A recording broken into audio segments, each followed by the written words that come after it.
আজ ব্রেকফাস্ট তৈরি করব।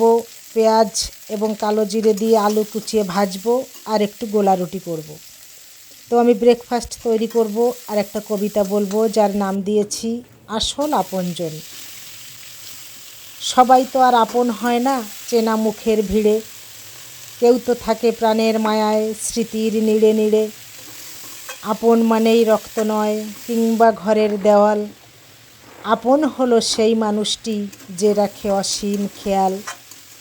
ক্লান্ত রোদে এক গ্লাস জল যেমন শান্তি আনে, তেমনি কিছু মানুষ থাকে যারা শুধু হাসাতে জানে। বিনা শর্তে হাতটা ধরে পথ চলা যায় যার সাথে, সেই তো তোমার আসল আপন, অন্ধকারেও সাথে থাকে।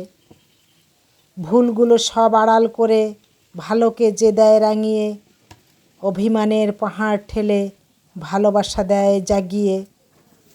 যান্ত্রিক এই গোলক ধাঁধায় যখন সবাই পর, তখনও এক আপন মানুষ শান্ত সুখের ঘর।